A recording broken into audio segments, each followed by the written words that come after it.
민주당 찍는 정치병자들이 그런 얘기 하잖아요. 재벌이 왜 세습해야 되냐? 세습 안 하면 될 거 아니냐? 상속세 부담이 너무 많다 이러면 꼭 상속 안 하면 될 거 아니냐 이러잖아요. 그 상속 안 한다고. 그 상속 안 하고 PF한테 판다고요. 그래서 네. 그래서 PF 배불리는 거예요.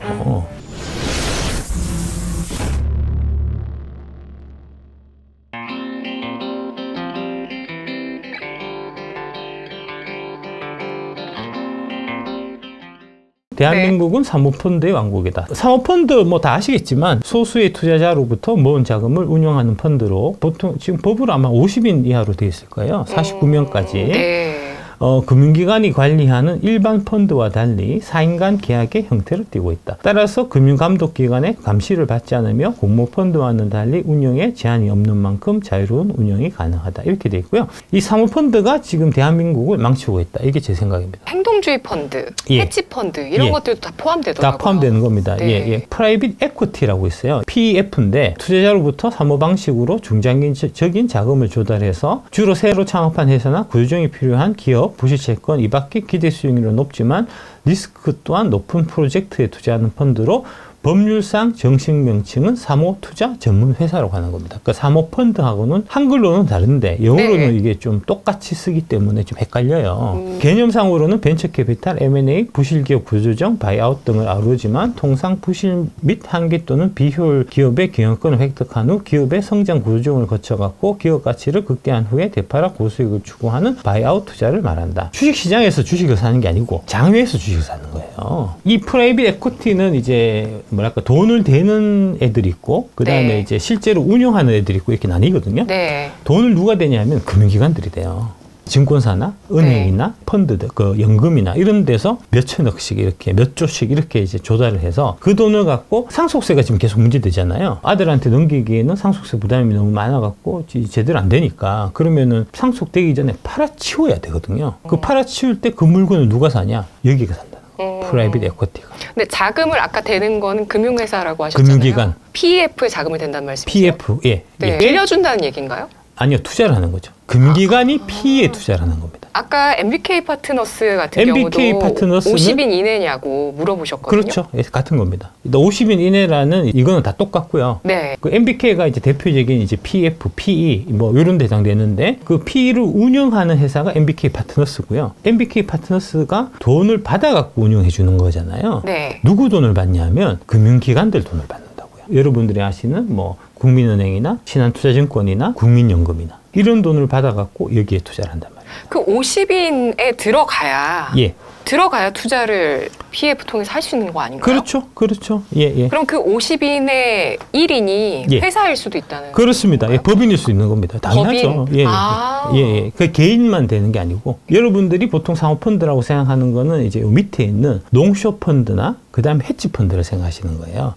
롱숏펀드, 헤지펀드보다도 더 큰 게 프라이빗 에쿼티입니다. PF. 요 PF가 이제 대표적으로 먹잇감으로 삼는 게 과다한 상속세 부담 때문에 아들한테 넘겨주기 전에 정리하려고 하는. 그래서 우리나라 상속세율이 안 낮춰지는 거예요. 이것 때문에. 그러니까 우리나라 상속세율이 얼마나 높냐면 50%인데 최고 세율로 봤을 때는 60%더라고요. 주식은 60%죠. 그러니까 60%라고 봐야 됩니다. 그래서 전 세계 1위, 일본을 제치고 전 세계 1위 상속세율을 매기고 있는 나라인데 이거에 대한 부작용 때문에 사모펀드의 이런 좀 그렇습니다. 그러니까 이제 민주당 찍는 정치병자들이 그런 얘기 하잖아요. 아니 그 왜 재벌이 왜 세습해야 되냐? 세습 안 하면 될 거 아니냐? 상속세 부담이 너무 많다 이러면 꼭 상속 안 하면 될 거 아니냐 이러잖아요. 그 상속 안 한다고. 그 상속 안 하고 PF한테 판다고요. 그래서 PF 배불리는 거예요. PF를 배불리게 되면은 결국에 소수의 이익을 대변하기 때문인 거죠. 그렇습니다. 여러분들이 많이 아는 롱숏펀드. 매수와 매도를 동시에 진행해서 안정적인 수익을 노리는 차익 거래 방식. 이 롱숏펀드 때문에 2차전지 주식들 문제 생기고 하는 이게 다 이 롱숏펀드 때문에 그런 거고요. 이 롱숏펀드가 대표적인 사모펀드라고 보시면 되고 행동주의 펀드라고 있습니다. 일종의 헤지펀드인데 이것도 역시 사모펀드 형태를 갖고 있는 겁니다. 행동주의 펀드가 코리아 밸류업 이런 거를 기치로 내걸고 이제 되게 공익적인 목적으로 활동하는 것처럼 하지만 공익적인 목적으로 활동하는 게 아니에요. 지들 돈 벌려고 하는 거예요. 부자들 배불리려고 하는 거예요. 그러니까 코리아 밸류업이 애초부터 목적 자체가 이런 행동주의 펀드들 배불리 위해서 시행되는 건데 그게 코리아 밸류업이 될 턱이 있습니까? 그러니까 요새 발표되는 거 보면은 빈 껍데기밖에 발표될 수밖에 없는 게 아니 목적 자체가 행동주의 펀드들 배불릴 목적으로 하는 게 코리아 밸류업인데 그게 증시에 올라가는 거와 관계없는 거죠 당연히. 사모펀드는 차명 가입이 가능하니까 태생적으로 문제를 품고 출발한 거죠? 아니요. 차명 가입하지는 않습니다. 그 50명 아래에 이름이 숨겨지는 거죠 사실은. 그거를 공시할 의무가 없는 그렇죠, 거잖아요. 그렇죠. 금융기관의 관리도 받지 않고요. 그렇죠. 왜 생긴 건가요? 부자들 배불려 주려고 생긴 거죠. 이게 사모펀드가 이제 실질적으로 경제의 지배자가 되고 있다는 얘기는 이제 미국에서도 똑같은 얘기 나오고 있어요. 글로벌한 현상이라는 겁니다. 그러니까 이제 산업자본이 있고 금융자본이 있는데 네. 대개의 경우에 이제 산업자본이 우위에 있을 때에 나라가 부강하고 건전한 이제 이런 나라가 되고 금융자본이 우위에 있을 때 나라는 부패하고 퇴락하는 경우가 많은데 지금 이 사모펀드라는 이 제도를 통해서 금융자본이 산업자본 위에 서려고 하는 그런 상황이기 때문에 이거 심각한 문제라는 겁니다. 대한민국의 최고 부자는 이재용이 아닙니다. 1등은 97억 달러의 재산을 갖고 있는 김병주 MBK 파트너스 회장이라는 겁니다. 2등이 80억 달러를 갖고 있는 이재용 삼성전자 회장이에요. 이게 잘못된 거잖아요.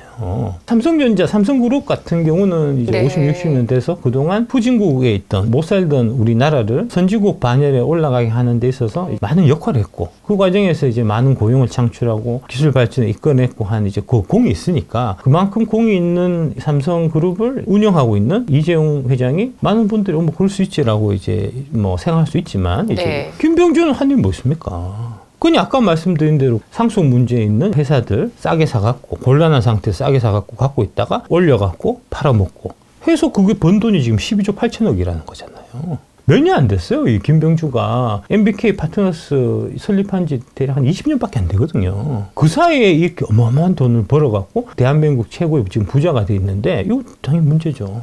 1등이 김병주 MBK 파트너스 회장이고 2등이 이재용 삼성전자 회장, 3등이 서정진 명예회장, 4등이 권혁빈 스마일게이트 홀딩스, 김범수 카카오 창업자, 홍나희 여사님이 6위, 정몽구 회장이 7위, 김정민, 김정연 자매가 8위예요. 이게 얼마나 웃깁니까 이게 지금. 넥슨이 지금 8위인데 사전에 그 MBK 파트너스 같은 사모펀드한테 주식을 안 팔아 놓다 보니까 상속세 60% 내야 되잖아요. 그 60%를 낼 돈이 없어갖고 주식을 냈거든요. 물납을 했거든요.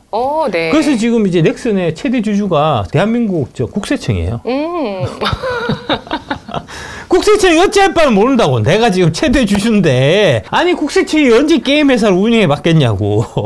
국세청이 난감한 상황이죠. 국세청이 난감한 상황에 처했다니까요 지금. 국세청이 7조 원의 넥슨 주식을 갖고 있다는 거거든요. 얘기잖아요. 60%니까. 네. 그 7조 원의 재산을 들고 어떻게 할 도리를 몰라갖고 지금 골머리를 썩고 있다는 거 아닙니까.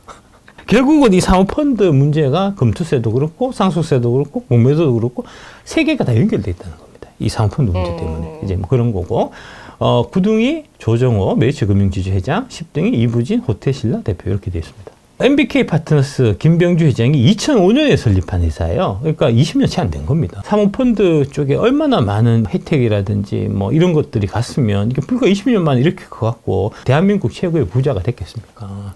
동부가 최고의 PF라면서요. 그렇습니다. 예. 그 동부가 최고의 PF가 된 결정적인 이유가 바로 공매도, 상속세, 금투세 이런 것 때문에 그런 거예요. 특히 상속세가 여기에 큰 역할을 한 겁니다. 그래서 상속세 문제는 반드시 해결해야 아니 이런 투잘데기 없는 걸 일을 해갖고 돈 버는 이런 사람들보다 산업을 일으키고 일자리를 창출하고 글로벌 경쟁에서 이제 다른 나라들 경쟁국들을 다 때려잡고 한국의 위상을 높이는 이런 데를 사람들이 부자가 돼야 맞지. 아니 뭐 MBK 파트너스 해봐야 뭐 한국에서나 좀 알아주고 이름 날리고 하는 거지 여기가 세계적으로 나가갖고 뭐 경쟁에서 이길 만한 그런 게 안 되잖아요.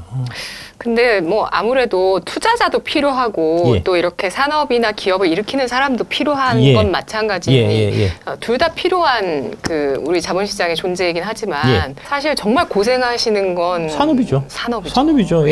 정말. 아니 그러니까 이러니까 누가 똑똑하고 야심 있고 이런 사람이 산업을 하겠습니까? 금융을 하죠. 아까도 그 싱가포르로 다 넘어갈 수밖에 없다. 그러니까요. 거기서는 과감하게 상속세 0%. 그러니까요. 증여세도 0%. 그러니까요. 가고 있죠. 예, 운영 자금은 34조 원에 이른다는 거고요. 1963년생으로 경상남도 진해에서 태어나서 10세에 미국으로 건너가서 명문사립대 하버포드 칼리지에서 영문학을 전공했으며 이 한미은행 인수에 참여를 했었어요. IMF와 은행들이 막 이제 부도나고 막 그랬었잖아요. 그때 미국계 사모펀드 애들이 부실화되어 있는 이제 은행들이나 이런 거를 인수를 해서 그거를 정상화해갖고 내다 팔고 해서 떼돈을 벌었거든요. 한국에서 이제 망해서 IMF를 갑자기 맞아가지고 이제 멀쩡한 회사가 막 널브러져 있는데 그거를 이제 막 사갖고 그 구조해갖고 비싸게 팔아갖고 이제 돈 버는 그 일을 거기서 하고 있었거든요.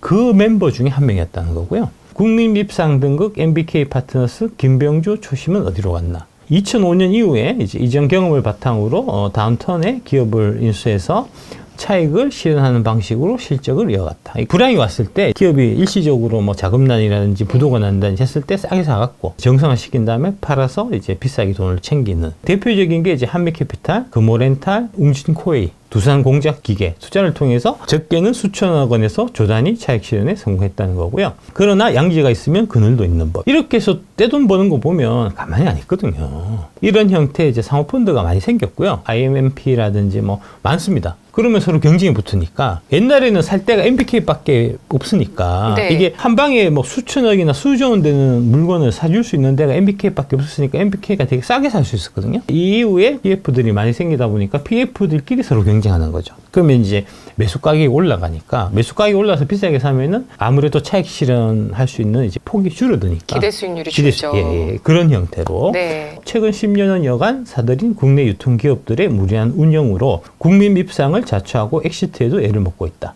MBK 투자 포트폴리오 구성기업은 30여 개로 약 40조 원의 자산을 운영하고 있지만 이 가운데 몇몇 상징 기업의 파행 운영으로 비난을 자초하고 있는 셈이다라고 되어 있는데 대표적인 게 홈플러스입니다. 홈플러스가 MBK가 샀거든요. MBK로 넘어간 지 지금 9년째를 맡고 있는데 여기는 되게 피도 눈물도 없는 이런 애들이기 때문에 일단 이제 구조조정부터 하거든요. 지금부터 자르거든요. 점포 폐쇄하고 이제 네. 홈플러스 매장 많이 준 거 아실 겁니다. 그 다음에 그 홈플러스 다니던 분들이 직장을 많이 잃고 했을 텐데 이게 다 MBK로 넘어가서 얘들이 이제 피도 눈물도 없는 이제 구조조정 이런 걸 하기 때문에 근데 반드시 구조조정을 하게 되면 이제 다양한 사회적인 문제가 생기잖아요. 무마시켜야 될 거 아닙니까? 누가 무마시킬 수 있죠? 정치인들이 무마시키실 거 아닙니까?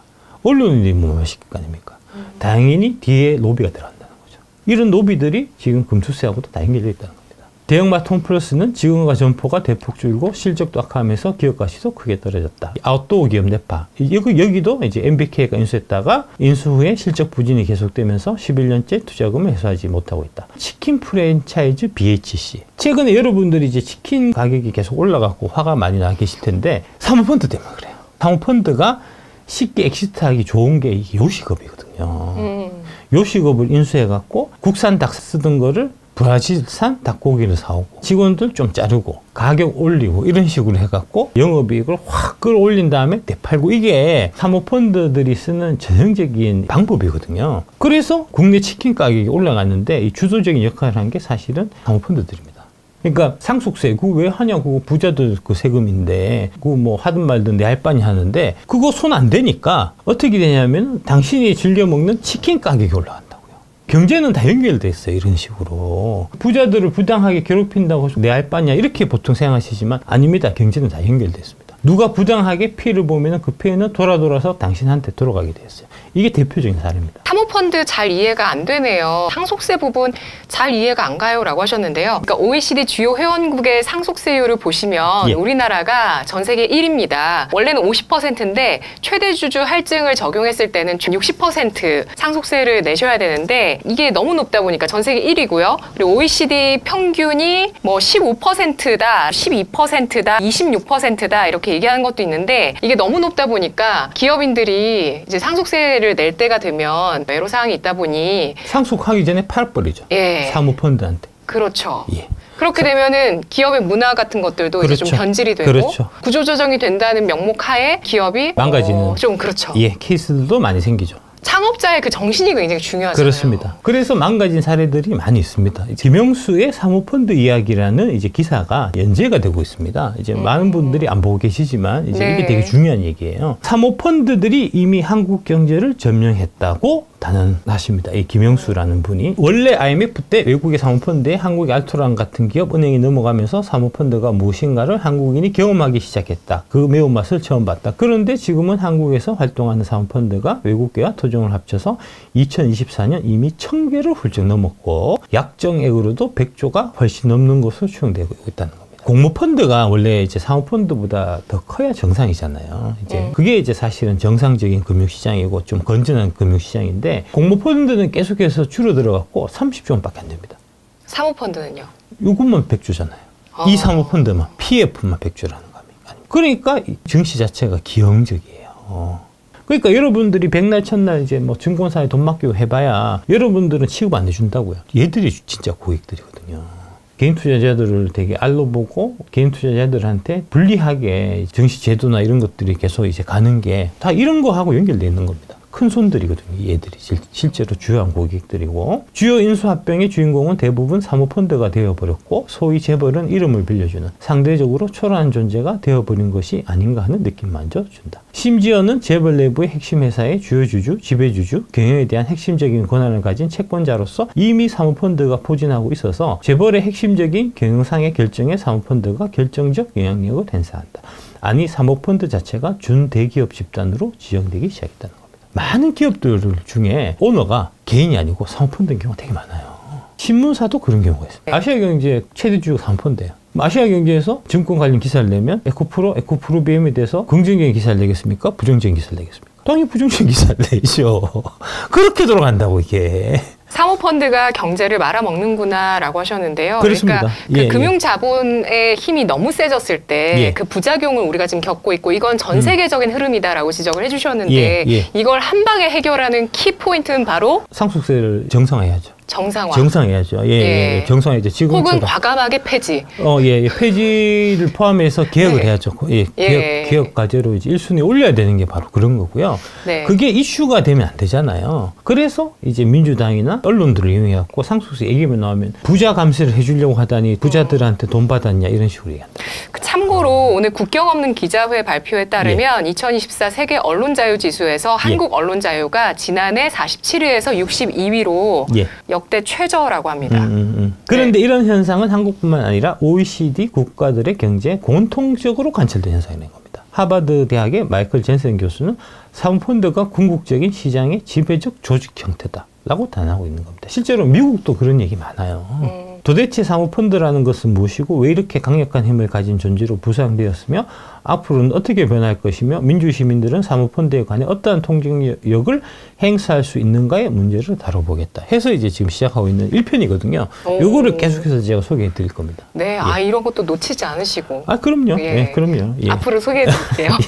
김영수님.